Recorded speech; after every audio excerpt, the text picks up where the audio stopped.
উনি আকাশের তারা দেখে ভাবে মনে হয় এটাই আমার খোদা, পরে দেখে তারা নাই, মনে মনে বলে না তাইলে এটা না। আবার চাঁদ দেখে বলে চাঁদটা বড় মায়া লাগে, মনে হয় এটাই আমার রব, পরে দেখে চাঁদও নাই, কয় না এটা না। আমাদের ইব্রাহিম খলিল উনিও কি এরকম পেয়েছিলেন? হ্যাঁ, উনি জন্মের পর পরে ওনার কানে আজান দিছে কেউ? আমার প্রিয় ভাইরা, আগা গোড়া একটা শিরকি পরিবেশ উনি জন্মগ্রহণ করেছেন। উনি ছাড়া ওই তল্লাটে একজনও আল্লাহর উপর বিশ্বাসী নাই। কল্পনা করতে পারেন? গোটা তল্লাটে গোটা দেশে বিশ্বাসী মুমিন আল্লাহর উপর বিশ্বাস স্থাপনকারী কয়জন? সবাই বলেন কয়জন? বাকি সব মুশরিক।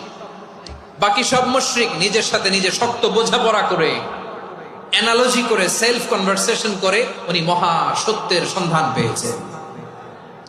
উনি আকাশের তারা দেখে ভাবে মনে হয় এটাই আমার খোদা, পরে দেখে তারা নাই, মনে মনে বলে না তাইলে এটা না। আবার চাঁদ দেখে বলে চাঁদটা বড় মায়া লাগে, মনে হয় এটাই আমার রব, পরে দেখে চাঁদও নাই, কয় না এটা না। এরপরে দ্বীপ প্রহরের জলজলে সূর্যটা খাঁ খাঁ করে গোটা পৃথিবীটারে রৌদ্র দিয়ে তাতিয়ে রাখে। তিনি ভাবলেন মনে হয় এটাই আমার রব, কারণ এটাই তো সবচেয়ে বড়। কিন্তু বিকেল বেলা ওই সূর্যটাও যখন চলে যায়, সাইয়েদনা ইব্রাহিম বলে না এটাও তো নাই, আমার খোদা যদি আমারে ছেড়ে চলে যায়, বিপদে পড়লে আমারে উদ্ধার করবে কে? এভাবে নিজের সাথে অ্যানালজি, সেলফ কনভারসেশন করতে করতে করতে তিনি মহা সত্যের সন্ধান পেয়েছেন। সুবহানাল্লাহ পড়েন।